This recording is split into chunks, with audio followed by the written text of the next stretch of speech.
हाय. पसरलेलं घर आणि माणसाचं मन याचा नक्की संबंध कसा आहे? अ, हा आहे आजचा विषय. अ, मनाचा पसारा आणि घराचा पसारा या टायटल असलेले माझे 2 व्हिडिओज यापूर्वी आलेले आहेत. यालाच अनुषंगून थोडंसं डिटेलमध्ये या व्हिडिओमध्ये सांगणार आहे, की घरात दिसणारा पसारा आणि आपलं मन ह्याचा नेमका संबंध कसा आहे सायकॉलॉजिकली. तर बघा, ह्यासाठी थोडंसं आपल्याला मेंदूचं कार्य कसं चालतं यावर थोडंसं जाणून घ्यावं लागेल. बघा, आपला मेंदू जो आहे तो एका सिस्टिमॅटिक वेनी काम करत असतो.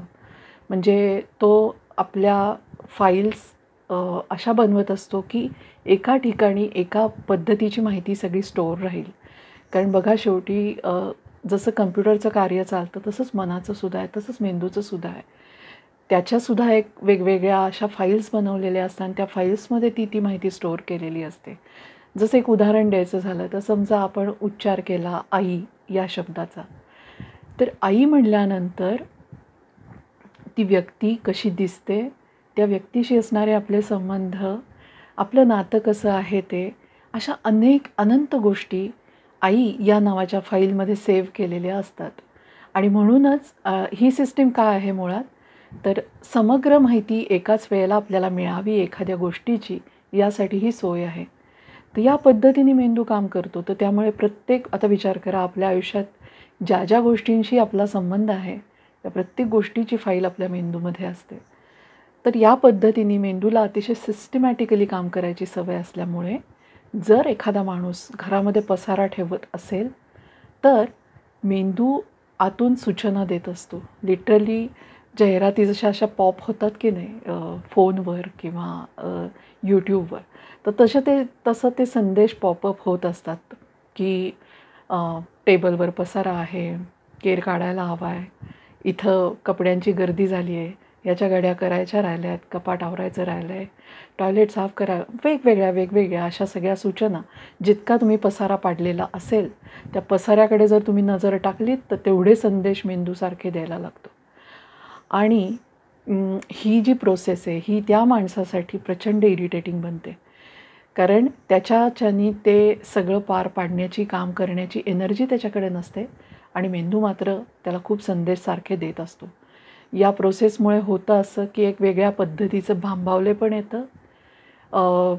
आणि ह्या लोकांचं जर तुम्ही वैशिष्ट्य जर नजरेसमोर आणून बघितलं तर त्यांचं होतं असं की ते कधीच बेसिकली ऑर्गनाइज पद्धतीने काम करत नसल्यामुळे एखादं काम हातात घेतल्यानंतर ते काम पूर्ण झाल्यावर तिथला सगळा पसारा आवरून ठेवायचा असतो. हे जसं काही माहिती नसल्यासारखं ते काम काढलं तर ते पसारा तिथेच राहील. म्हणजे एखाद्या उदाहरण गृहिणीचं घ्यायचं झालं तर तिनं समजा चहा केला असेल तर ती चहा केलेली भांडी तिथेच ठेवेल, कपबशा तिथेच ठेवेल. मध्येच नंतर मनात आलं की आता आपल्याला भाजी करायची, तर भाजी चिरायला घेतल्यानंतरचा जो कचरा आहे भाजीचा, तो ओला कचरा तसाच ओट्यावर पडून राहील. किंवा मग मध्येच दुसऱ्या एखाद्या खोलीत गेली, तिथला आवरायला लागली तर तिथला पसारा तिथेच राहील. अशा पद्धतीने त्यांचं एकावर एक काम पडून राहतं आणि मग त्यांना एका क्षणानंतर ओव्हरवेल्मिंग होतं की बापरे, केवढा पसारा झाला आहे आता एकदम. तर तो एकदम नसतो झालेला, तो थोडा करत वेळच्या वेळी गोष्टी न ठेवल्यामुळे तो झालेला असतो. पण नंतर त्या सगळ्या पसाऱ्याकडे पाहून अजून डिप्रेशन येतं आणि सारखं आपल्याला काम करायला जमत नाही आहे ही जी जाणीव आपल्याला होत राहते. त्याच्यामुळे ॲक्च्युली माणसं डिप्रेस्ड होतात. आणि तुम्ही बघितलं असेल तर ह्याचा परिणाम असा होतो की अशा घरांमध्ये एक प्रकारची उदासी राहते. कारण कधीही बघा तुम्ही, स्वच्छ मोकळ्या हवा असलेल्या घरामध्ये तुम्हाला काहीतरी सुचेल, काही करावंसं वाटेल. अगदी सिंपल उदाहरण एखाद्या गृहिणीच्या दृष्टीने बघितलं तर ओटा जर छान चकाचक आवरलेला रिकामा असा दिसला तर तुम्हाला तिथे उभा राहून काहीतरी छानसा स्वयंपाक करूया, आज हा पदार्थ करून बघूया, असं काहीतरी जे वाटायला हवं ते कधी वाटेल जर तिथे पसारा नसेल.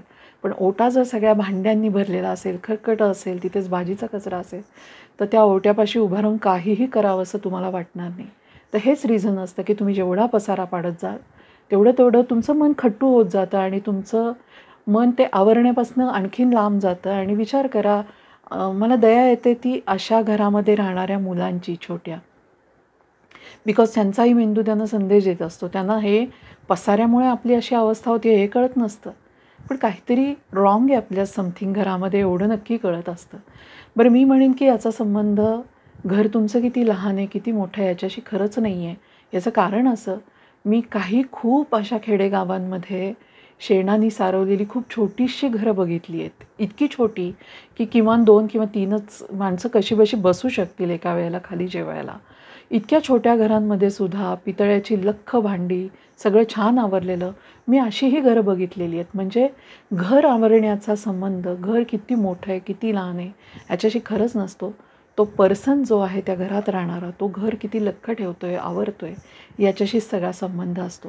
तर तुम्ही बघितलं आत्ता की मेंदूचा ची सिस्टीम स्वतःची अतिशय उत्तम असते आणि त्याप्रमाणे माणूस नाही वागला की मेंदू जे संदेश देतो, जे सारखं सांगत राहतो की हा पसारा आहे, हा पसारा आहे, ह्याच्यामुळे टेन्शन वाढत जातं, ह्याच्यामुळे हळूहळू डिप्रेस होतो माणूस, कॉन्सन्ट्रेशन करण्याची पॉवर निघून जाते आणि मग कशातच राम नाही असं जे आपण म्हणतो ना, मग त्यांना कशातच उत्साह वाटत नाही.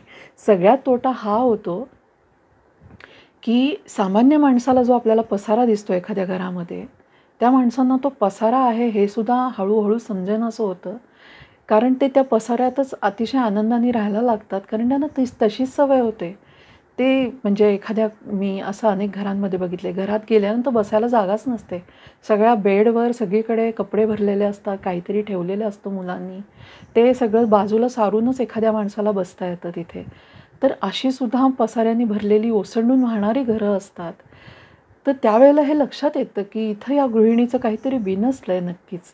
आणि याचा दुसरा संबंध असाही असतो की तुम्ही, जसं मी म्हटलं, लहानपणापासून जर तुमचे आईवडील ऑर्गनाइज नसतीलच, तर तुम्हाला चांगलं म्हणजे काय, आवरलेलं म्हणजे काय हे माहितीच नसतं कधी.